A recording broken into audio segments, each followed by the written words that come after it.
Hi, I'm Megan Garnhart, the CSTA Wyoming president. Thank you for joining us for our October general member meeting with our special guest, Rob Hill, today from WACTE. We're going to introduce Rob in just a little bit and let him give us some really incredible information. But first, I just want to welcome everyone who could join us, and then those of you who are going to watch us later as a recording, if you couldn't yet join us, to our one of our very first general member meetings. That we're hoping to do much more frequently and hoping to benefit everyone in our state with some ongoing PD and opportunities for us as computer science teachers to get together and share what we have going on. Rob Hill is our public policy chair through the Wyoming Association of Career Tech Ed. Rob is an absolute wealth of knowledge, not only for WACTE, but for all things public policy and CTE in Wyoming. So if you have questions, he's going to be humble about this. I just want you to know, but don't. If you have questions or things that you need information on, generally speaking, Rob can Yep. help us get there or find the person who knows it. So please know that Rob is someone we can reach out to at all times. And he is our person that helps us with public policy and ensures that we have a really fantastic platform each year through WACTE.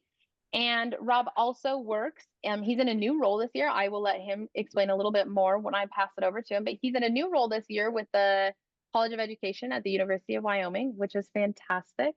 And we asked Rob to join us today to talk to us a bit about public policy through the association, so that we know a bit more what that looks like as something that's brand new for us as WCSTA. And then we also asked Rob to talk to us just about overall, like, what does it look like to be on a platform now where our voice can be heard, and how can we use that in a really successful way that is beneficial to our association and helps us reach a collective goal. Okay. Well, thank you very much, Megan. I appreciate the introduction. A couple things. I spent the last 14 years working in the Trona County School District. I loved teaching. I loved being with CTE students. And this last year, I took a role at the university as a professor of practice in CTE. And then I also serve as the president of Wyoming Skills USA, one of our 5 recognized CTSOs right now. And and then as Megan mentioned, the public policy chairman for WACTE. So I always want to make sure that folks know I'm not speaking for the university since they have their own governmental affairs person, but speaking for WACTE and Skills USA. Tonight, we've got a bunch to cover. So if Megan, if you'd be kind enough to monitor the chat room for questions that we might have. We're going to talk a little bit tonight about the legislative process, kind of decorum and how to work with legislators. What to expect this coming session, because CTE is kind of in the spotlight right now. And then a little bit of public policy for WACTE. I know computer science has some concerns and some needs for advocacy, and so we can talk through that a little bit and how WACTE can help WCSTA. Um, and then a little bit of CTE policy in the state. I've got some documents you might want to look at. And if we have time, we can talk a little bit about what UW is trying to do to help with some of our teacher pipeline issues. So is it okay to get going, Megan? Absolutely. Okay. Okay, so I'll give you a quick background on me. I was the president of WACTE in 2019. And if any of you remember around that time, I think CTE was pretty close to the bottom of its existence in Wyoming. The Hathaway Scholarship had chipped away at our numbers. Our teachers were down. The number of students participating and concentrating had taken a steep decline, and morale was frankly pretty low.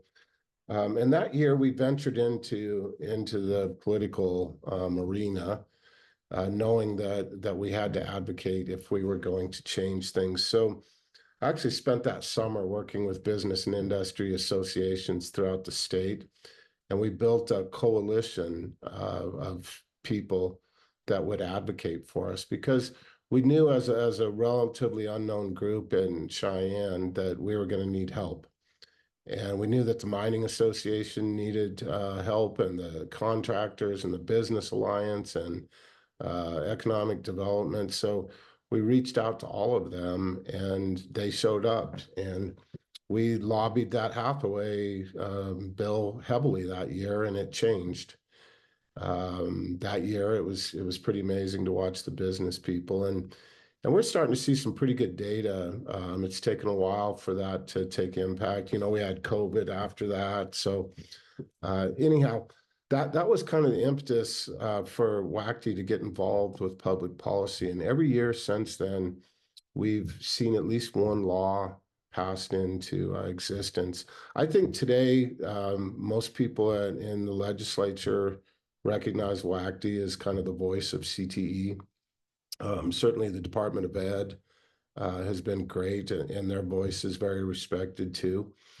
But the learning curve was pretty steep. So getting in front of the legislature for the first time, they actually called us the year I was, before I was president, and they didn't even know who we were, but we were on the agenda, and they didn't know who to call or what to do. So they called, somehow they got a hold of us, and anyhow, that's when it all began. But I knew nothing about public policy, and let alone how to address senators or representatives or anything like that. So my learning curve literally was from the basement up. And so let's kind of talk about how we address state leaders. We have 93 of them. There's 62 state reps. There's 31 senators. Within each Senate district, there's two House representatives, so they're nested in there. They typically represent somewhere around 8,000 or 9,000 people.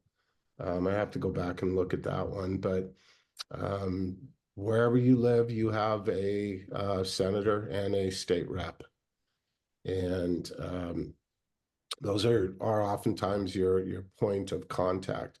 The website that has all this information is it's WYOLEG.gov, WYOLEG.gov, and you can find your representative wherever you want there. The legislature is divided. Go ahead. Rob, sorry to interrupt, but I just want to say, because I've spent quite a bit of time on there in the last couple of years, as I've been learning from the ground up with you, thankfully, so not probably ground up.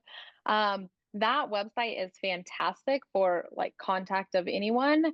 But also you can access all current session information. You can watch live session happening. You can watch meetings happening. All of that is right there, right, Rob? Oh yeah, it's all on YouTube live. All the documents and meeting minutes, everything are in there.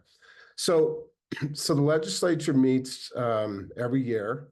One session is a long session, and then we have a short session or a budget session.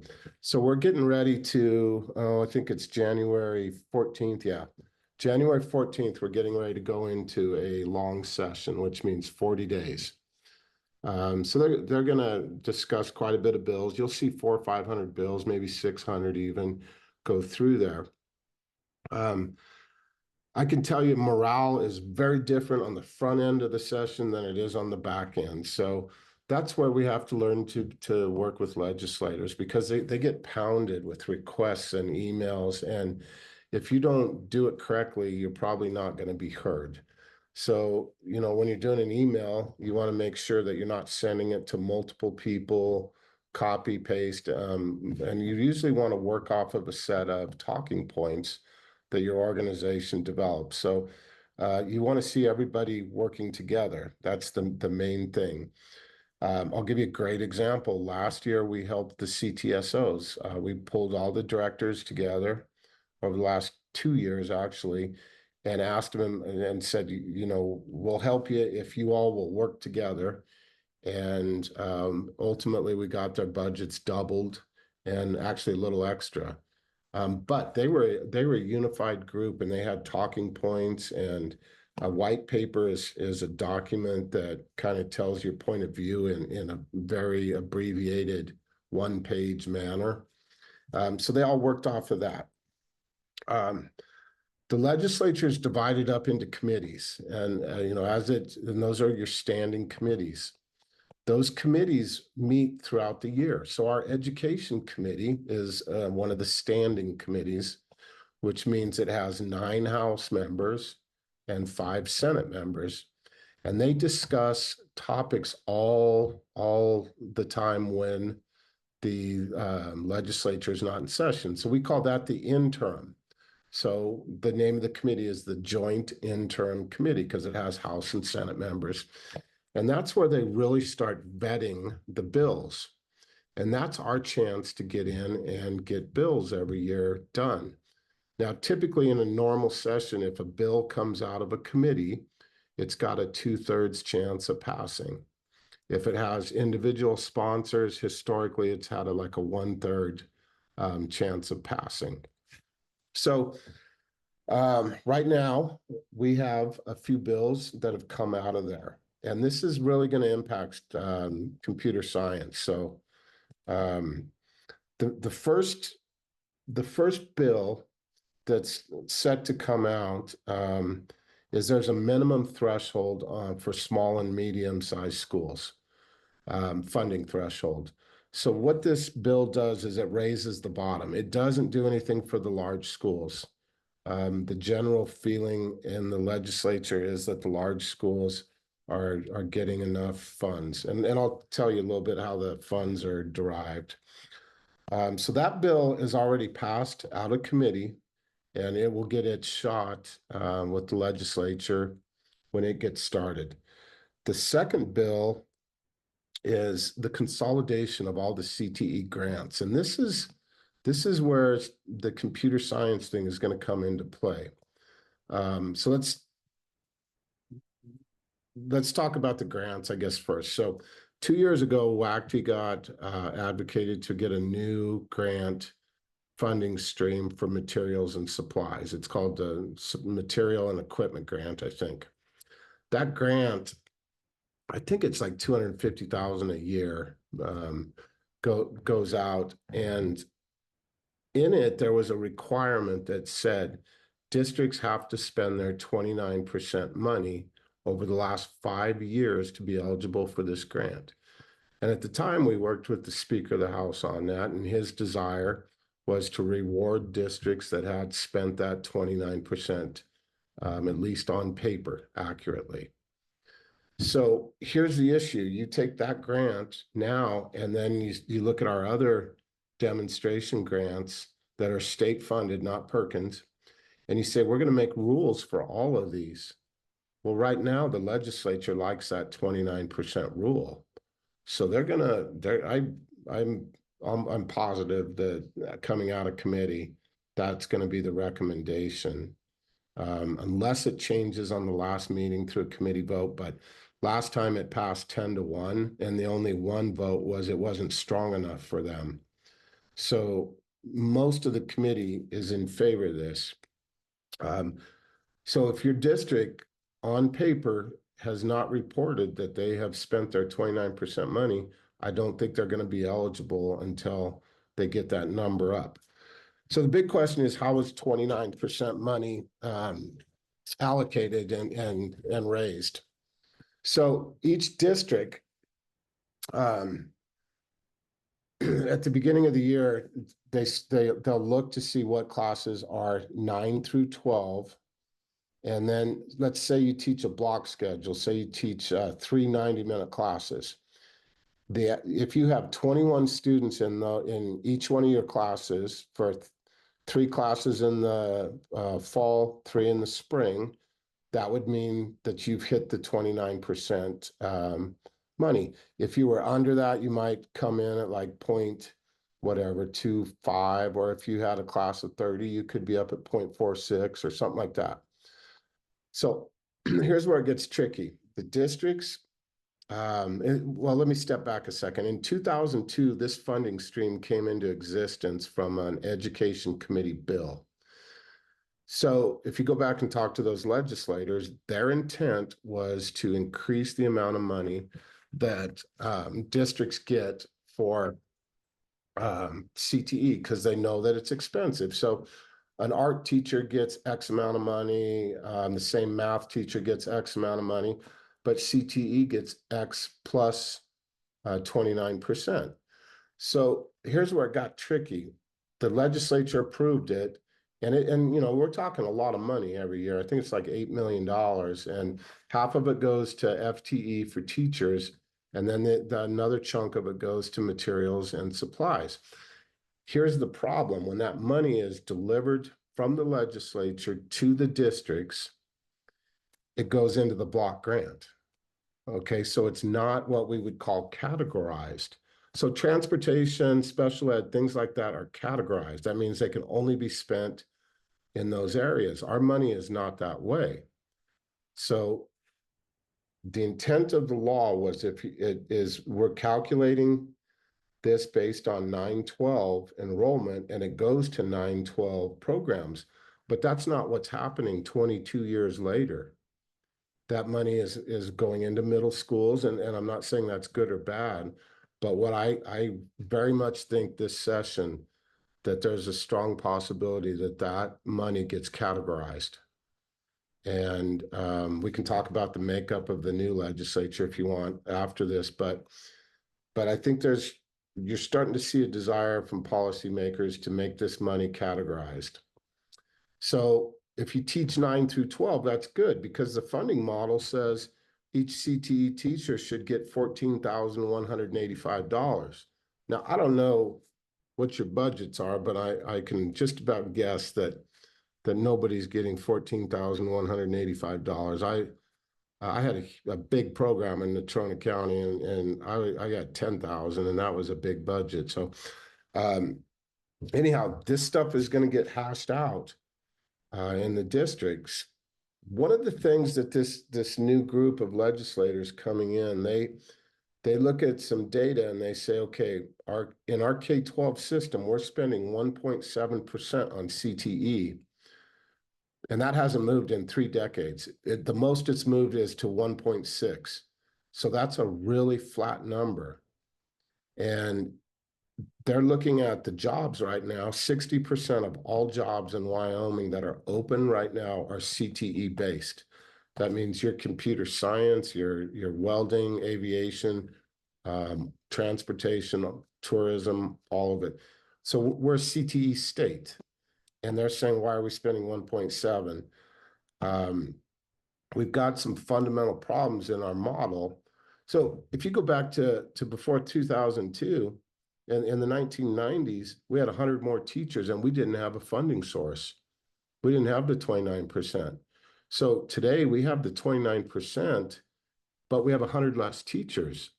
So, we have to be able to track where our money goes. So basically we had unfunded, not unfunded, but we did not have additional above and beyond resources prior to 2002, but we had 100 more teachers. So today we have 100 less and the 29% money. So we have to look at that from a financial fiscal standpoint and say, where's the money? And you just can't track something in a block grant. Now, the districts have told us that we're spending the money. We're just not reporting it correctly. And so we kind of took a break for a couple years for them to report it. We're waiting any day now to see the newest funds. I don't know if it's moved much. Historically, it's been right around 63%. So we'll see where that comes in. It's been a major issue, and it goes into local control.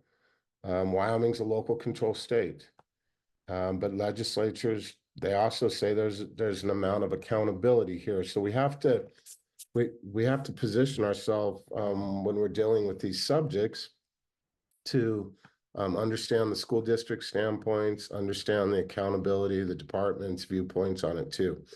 So I fully anticipate we're going to see something there. And there's a likelihood you may see a lawsuit this year.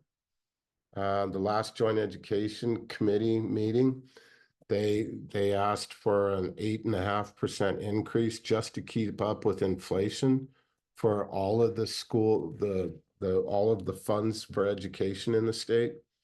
And without getting into the four Wyoming Supreme Court cases, Washakie, then Campbell 1, 2, and 3, essentially we have to supply an adequate education, and that means facilities and all these other pieces. So that Rob, lawsuit's can I out there too. Yes. so sorry to pause you for just a second. So we did have a question in the Sure. chat, and I feel like I know this, but I want to double check. So Okay. that 29% are 0.29, as it stands now, can it be spent on any CTE K-12, or is it just the grades 9-12, the way it stands? So the way it stands, you can't report it if it's not 9/12. But right now they have the latitude to spend it on anything they want. So, the same when you look at the whole educational budget, you have to start slicing it into pies, right? You've got different sections, but when it gets down to us, there's not that many. There's only like four categories where our slice of pie is, and school activities is one of them. So when you look at it, and I don't know, I think last time I checked, it was like 115%, and we were at like 63. And then there's a couple other ones in there. The only thing you can do is slice that pie a little different. Um, I think the concern with the 29% is it's intended for above and beyond money, but in rules, the latitude is given to them. So right now, it's not categorized. There's a real strong chance it will be, and then it will be 9/12 CTE only if that happens. I think districts will look at that as a local control issue, and they probably won't like that.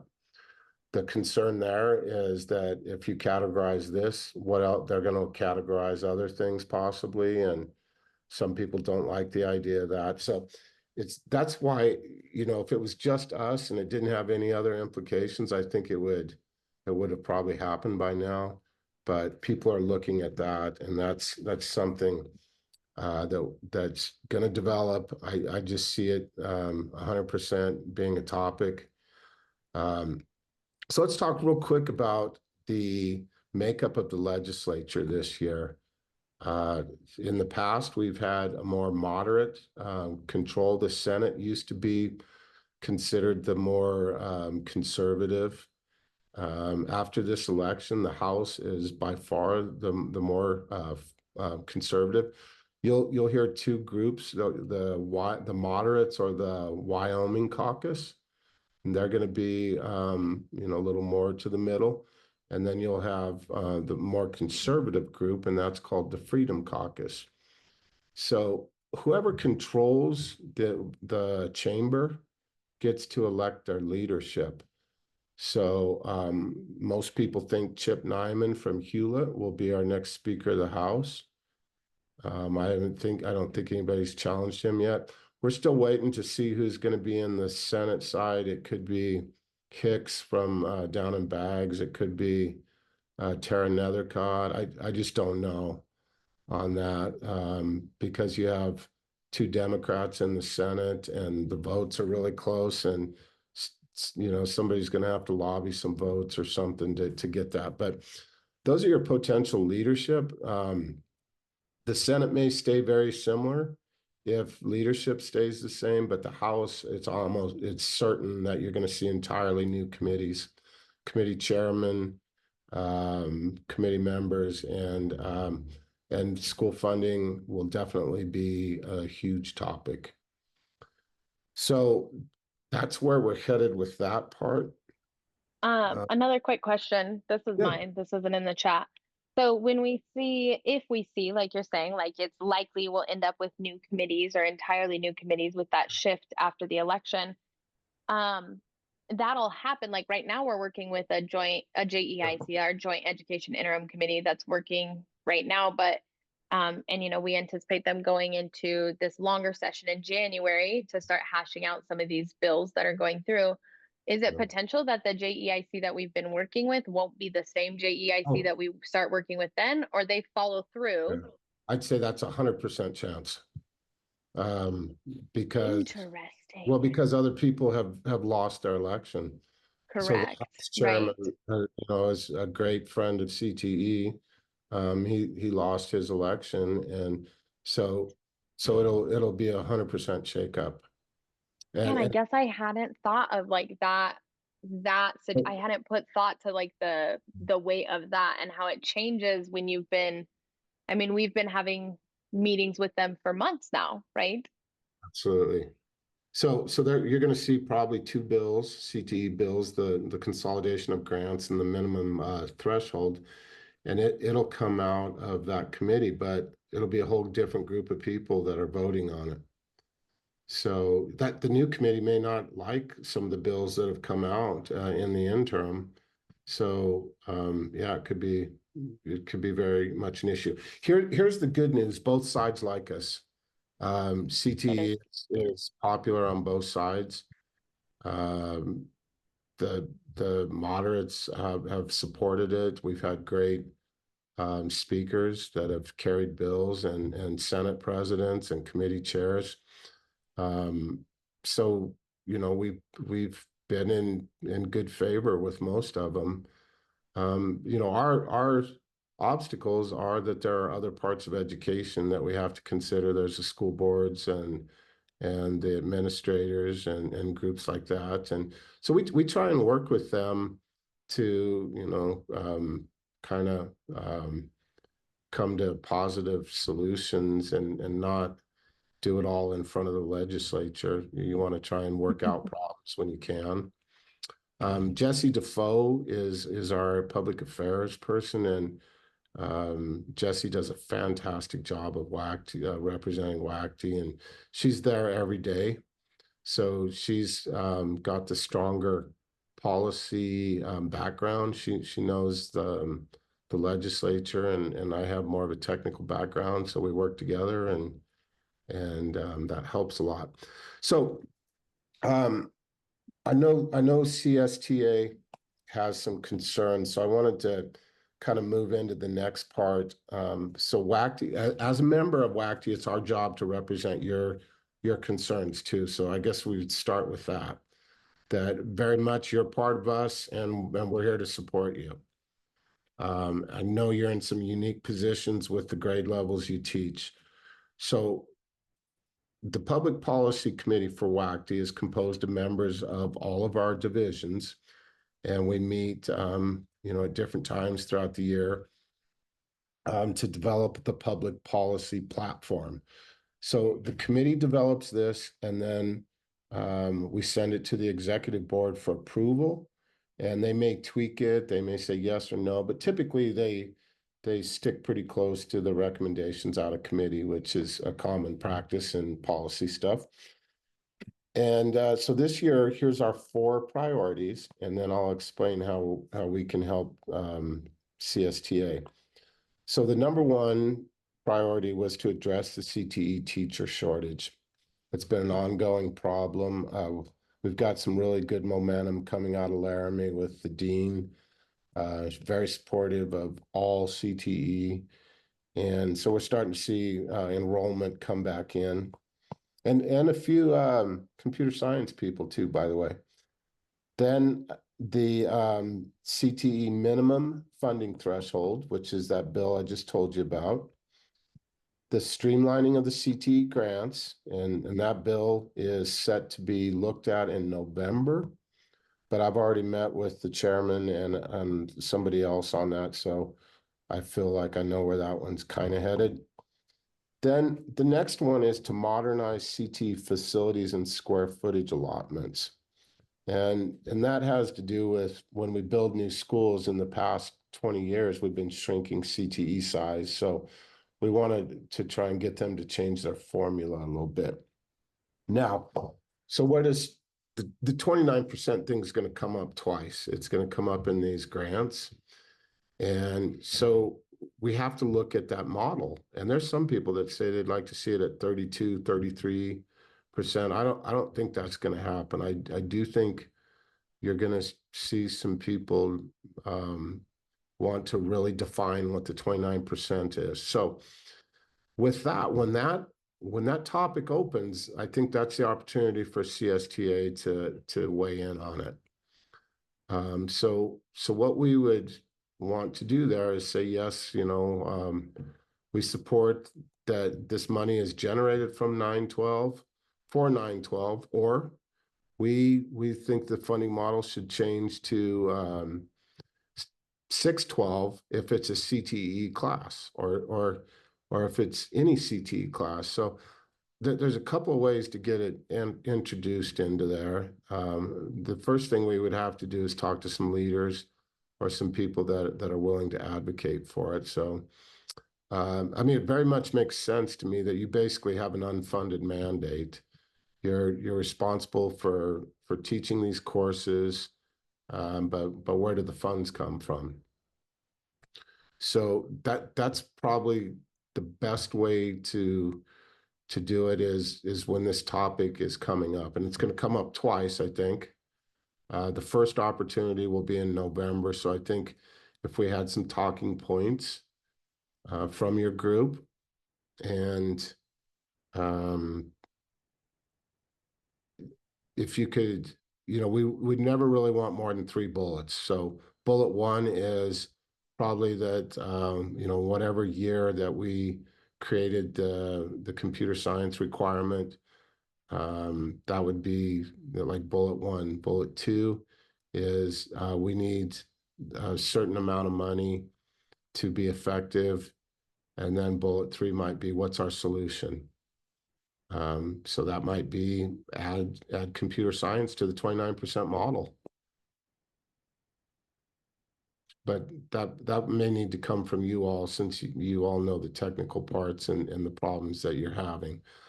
I don't know, honestly, if they'll go down into the K5. I don't know how deep you guys, what lower grades you go into. Can somebody tell me a little bit about that? Yeah. So we are mandated from K-12. So it's expected from kindergarten all the way through to be computer science to be taught, and the standards to be taught K-12. Um, and so it is a very interesting thing. And on top of that, and Abby will be able to speak to this a bit more, or someone else in the room can as well, because I took a different pathway. But there, oh well, there's also some requirements that are going with that for certification. And I'm not entirely sure what that looks like at the K6 level, because I went a different direction. Obviously, as a high school teacher, I had to get a full certification, but I'm unsure what that's looking like at the elementary school requirement wise. Abby, can you weigh in there? Yes. So yes, it's mandated. It has to be taught to be K-5 to every single student. And then 612 computer science classes have to be offered. So I think that's a big distinguishing thing to keep in mind as well, is that the state is saying that we have to teach it to every single student K-5. And there's a couple different ways that they have allowed this to be done. One is if you are just a certified elementary teacher already, and you are teaching it as an integrated subject in your classroom. So if I'm already teaching reading, writing, math, social studies, science, and now I'm going to be teaching computer science as well to my students, I don't need any sort of extra endorsement. I can just start teaching it. So as an integrated subject. If your school, though, would like to do it as a pullout, so instead of putting more on our elementary teachers' plates, which we know are very, very full, and if they want to do it as a pullout, for example, in conjunction with library time, or maybe they have a computer or a STEAM course already, and they want that to be covering the computer science requirements, that teacher has to be endorsed in computer science. We have the micro-credential pathway that WDE supports and runs, and the other pathway is for them to actually go back to school and to take computer science college level courses to get their endorsement that way. Does that answer all of your questions? But yes, it's mandated. Every single student K-5 is taught the computer science standards. Okay. Okay. Well, I think anytime we get into public policy and you have an issue, you have to have a solution. So we can, because the people on the education committee, like one of them's a teacher. So they don't have the background as much. So I always say that we have to have a solution. We have to have talking points because they get bombarded a lot of times and they don't know what's the truth, what's not. But when we have everybody with the same 3 talking points, and everybody's kind of stepping in sync, it's much more effective.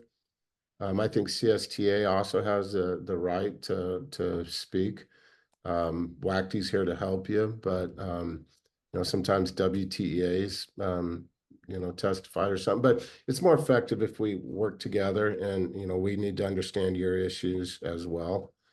And And Rob, I think that's something that's important. And that was like, one of the reasons that we wanted to have you join us is one, we know that there are some things that we as WCSTA are seeing as like, hey, we're a little bit worried about this, or not to understate it. Some people are like, we're very worried about this.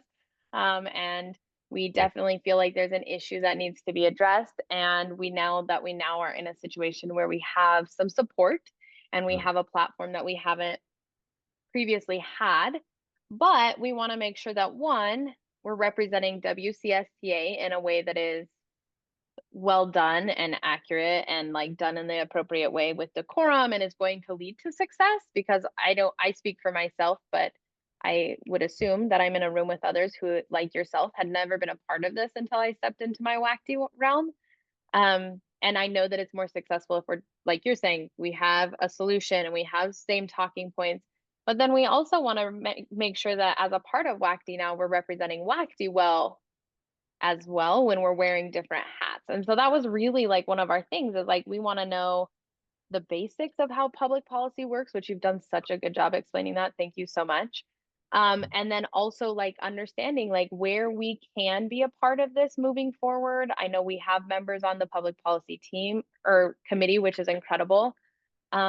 But then also maybe you've answered that, and I don't want to speak for everyone, but I feel like maybe there's some great things we could dig into together, and maybe you can help us with some of that work of where, solving some of those talking points. Like we have the content and understanding knowledge, but you definitely have the legislative knowledge, and maybe we work together to look at some Yeah, of that. yeah, definitely. I think you know, since this is somewhat a developing it's not developing to you, but it's developing to the legislature because they're looking at the 29%. You know, that offers a real crack the door open kind of scenario. So I think here's probably the next steps. CTE, it'll be on the agenda in November, mid-November. And we'll have to do testimony. I think one of the things we can do is start to mention the issues. We're going to need to see who the new leadership is of the legislature as well to talk with them and see if there's an appetite for this. I mean, that's to us, everything is just and right, but to them, they have bigger pictures sometimes, and so we have to find the right people that get behind it and believe in it. And I think you're going to need to define the problem in a very short paragraph. You're going to need to define the ask and the solution, and really somewhere in there it needs to be what's the benefit to the state. And I think you have to, because this group is very much focused on return on investment to taxpayers and things like that. So I think those are things that resonate with policymakers. This is a a good decision for our state because we need these emerging technologies, or dot dot dot. And Rob, as you're talking about that mid-November meeting and you're saying like, start to mention some of the issues and kind of check the, see the temperature of the newly elected and the new group. Is that something that you're like on, like you're saying you will for sure be there and you will be testifying? Are those things that if we have some of these defined problems and asks and solutions that you would be willing to include with what you're doing? Is that something that you think we should try to have someone Yeah. prepared to, you Well, know?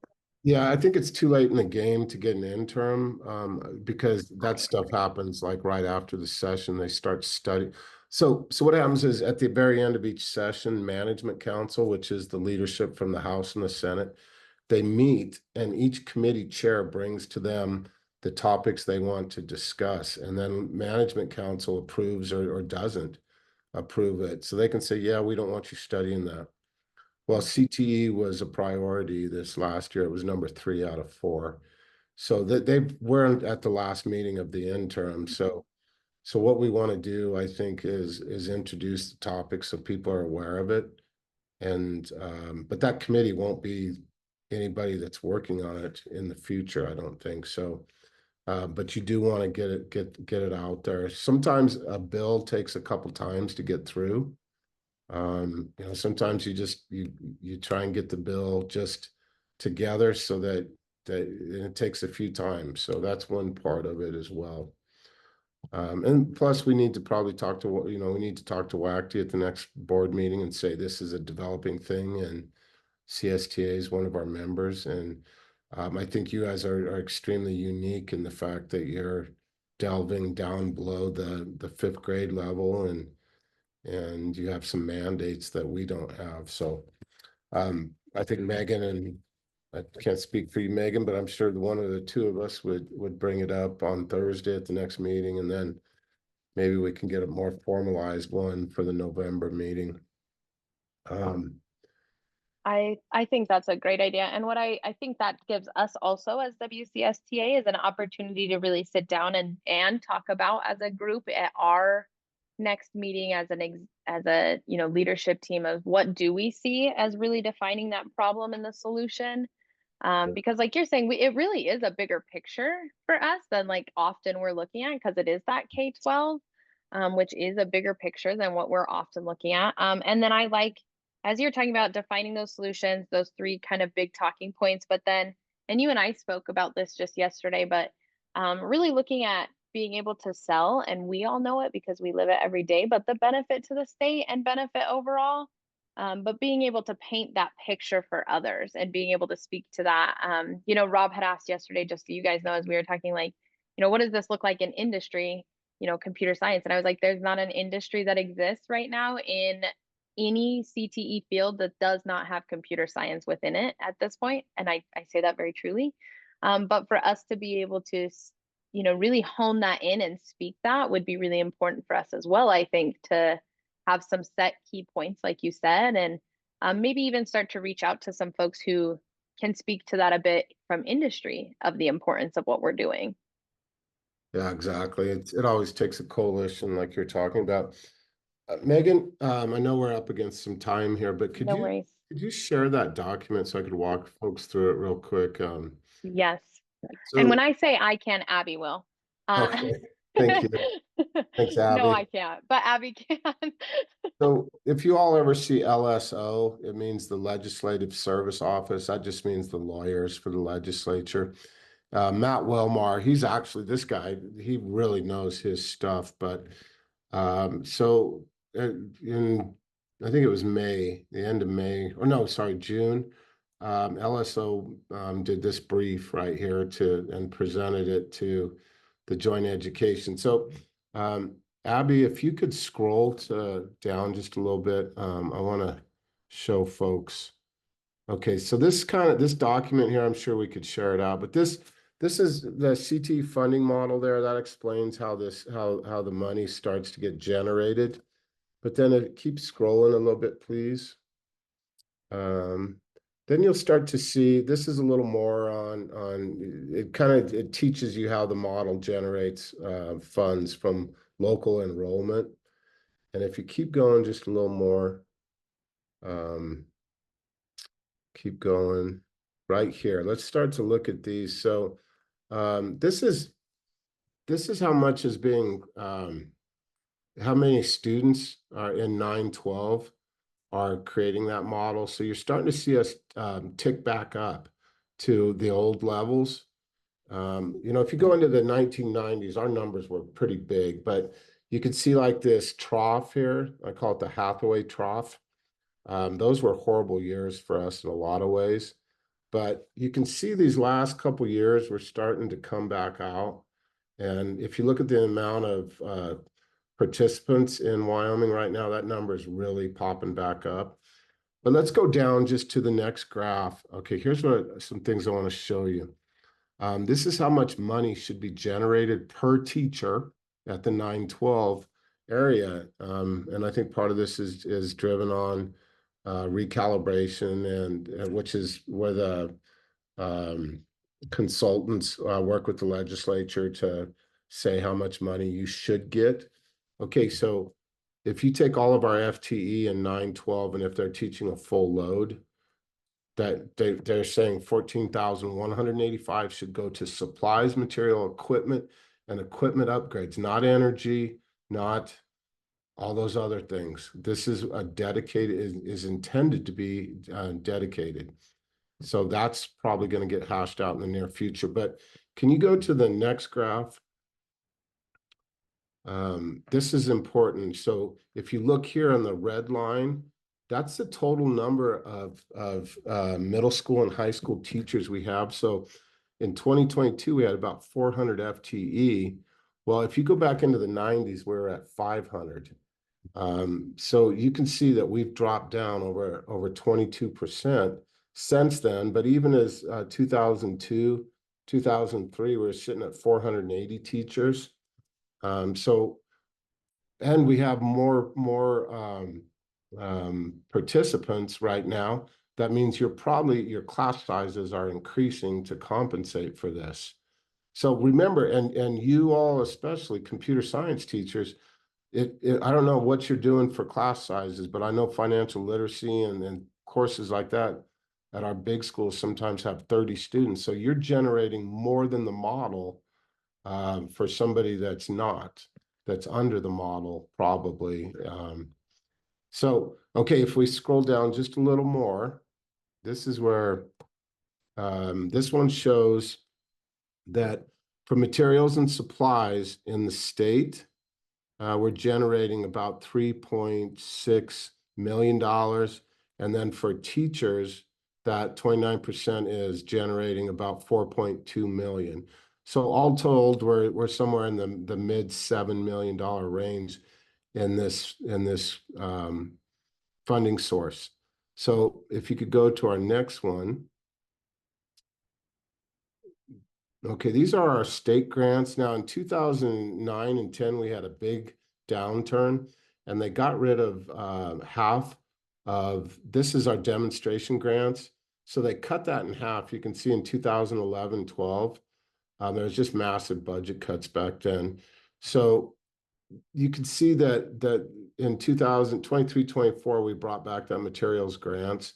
So now if you stack these two on top of each other, we're starting to get back into that close to $1 million range for, I think this is biennium here.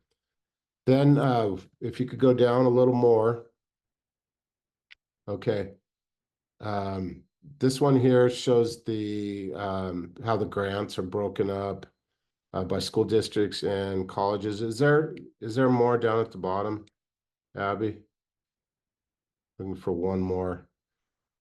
Okay, here, this will show you, how much we're spending on CTE in the state, 1.6, 1.7%. And this is all public information, obviously. The problem with some of our 29% money, at least on paper, is we're only showing like 60-some% of it making it to us. And I don't know if they have that graph after this, Abby.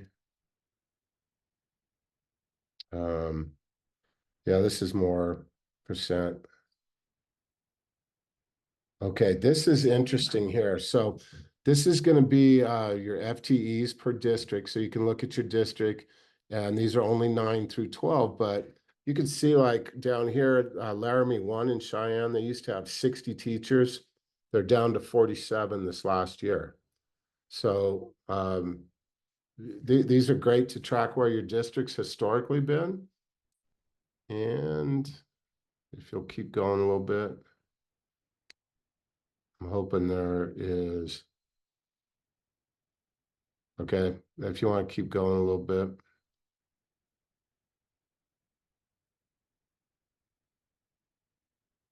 Okay, that's the student FTE, but if you'll, I'm looking for one more at the end. Can you go back up? Okay. Okay, so this is important here. You can look at how much was allocated. So when I look at Natrona County, they're usually pretty high. So they were allocated 586 million or thousand, and then I can go look up how much was actually spent on paper in that area. If you keep going, Abby, then I can cross-reference this part here. So it looks like 436 so there's 100,000 difference. But what I would want to do here is look at the expenditures compared to this. I think that other one was for FTE. This is actually how much is being given to each district in the 29%. So a lot of you can say, well, we're a one high school district, and you can add up your teachers, and a lot of you are going to figure out real quick that not all of it is making it to the classroom. But local control, right now they have that option. Some of them spend above the model. There's a lot of parts on WDE on their website where you can go in and look up this public information. Then, Abby, I don't know if there's one after that, but if there was one that just kind of summarized it all. Okay. This is combined. This is going to be what when they add the two together, I think what they'll, is that the last page, Abby? Okay, so typically what happens, and we're waiting for the next graph that should come out any day now, but it's going to show us the difference between what was allotted and what was expended. And in a lot of districts will say, hey, we're spending that on the middle schools. And it'll be up to the legislature to decide if that is what they want to do or not. But that's the hot topic. And honestly, it has been for the last 5 years, really. It has been for lots of years. And honestly, it's interesting to speak on, with the CS group, because I know that like our programs have likely benefited everywhere, right? From it being maybe gone to the junior highs or gone other places, because that's where, we've maybe benefited. But it is something that's been, a sore spot for myself as a CTE advocate is like, where is this funding going that our CTE programs are ending up without, right? So it has been a hot topic for sure. That's a great way to put it. I don't know if you'll get this asked, but maybe a solution is to say if it's below the 912 and it's CTE, maybe do a 0.14, like half of the 29. So you've got another funding source that's dedicated to you. That could be a solution. We'd have to talk to policymakers to see what's possible, but that might be a solution. I don't kind of look. I don't think in this market, so to speak, that they're going to pull the 29% down. I just don't see it happening. But you got to have an ask though too, if it's what you need. Right. Rob, I really appreciate this. I anticipate, and I don't want to speak for everyone, but I anticipate that you will hear more from WCSTA seeking, help and feedback as we kind of approach this. Just wanting to not only advocate for WCSTA and CS teachers across the state, but also wanting to do so in a respectful way to the association and our division. Because we want to advocate and support the public policy platform that WACTE has defined this year. But then also, knowing that we're looking ahead to the future. If it's not this time, then when will be our next, and how can we continue to work on that, even though, right, we might be in a different place right now. So I really appreciate you taking all the time to walk through this with us. And we will certainly be reaching out. I did want to make sure everyone knows, just as like you're a part of, like, this is also new to us. We do have members from WCSTA on the Public Policy Committee, so that voice is being heard. They are participating. And then we also have, through WCSTA, we have members on our executive board as well on WACTE. So as Rob was discussing about like the public policy platform going to the WACTE Executive Committee for voting, we were a part of that. We had members a part of that. Our leadership team has folks representing us on that executive board as well, who are a part of approving that or asking for clarification. So I want to make sure, just because we are so new at this, that folks recognize like we are well represented, and your leadership team for WCSTA is doing a fantastic job at making sure they are full in at committee meetings, full in at executive board meetings. It's been really exciting to watch. And so know that your voice is heard at those committee meetings as well by our members. So if you would like to have something voiced at any of those meetings, you certainly have advocates that are going to each of those as well through WCSTA. Yep, and I'll add it in our public policy report on Thursday to the executive board. Yeah, I appreciate that. I think that would be a great place to add that in. And if there's any questions, I think any of us, Abby will be there as well, I anticipate. And likely Krista will be there, and I'm sure any of us could stand for question if there is, but I think that's a great place to include it. Just often, so you all know, often it's even just to get our folks like hearing it and recognizing it and knowing that it's kind of on the forefront there, or something that we are looking at. So Absolutely. Rob, or anyone else, other questions for Rob before we like let him head, or anything major? I think we got all of the ones in the chat. Sure. I do want to just remind you guys, and we will make sure this is in the recording when we send it out, but like we will make sure you have my contact, because I can always get you in touch with Rob if you need. We will make sure you have our public policy committee members that represent WCSTA's contact as well. That way, you know that if you do have something come up or you have a question come up, you certainly can reach out, and we'll make sure you get into contact with the right people. I think that's one of the biggest pieces of this, is not only do we have a platform, but knowing how to reach out to those folks is a big deal as well. Yep, great. Oh, what is the most appropriate way for a teacher to talk to their local representative about any concerns? Oof, that's a great question. You know, it is a great question. It goes back on how to use emails properly. I usually, until I get to know somebody, I generally don't call them. So the first thing you want to do is go to that URL on there, find their legislative email, and in the subtitle, you want to put that you're a constituent, because that's a priority for them. So you might say, if you're in Sheridan and it's Crago that just got elected, you would say, you know, on there, I don't know what Senate district he is offhand, but you'd put Senate District 27 or whatever, constituent.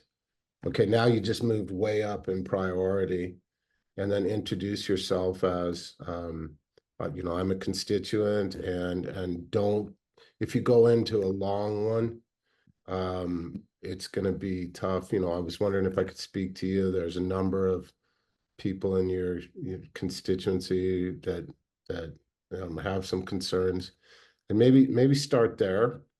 And you know, most of them are pretty good about their constituents. It's hard to get them outside of their constituency.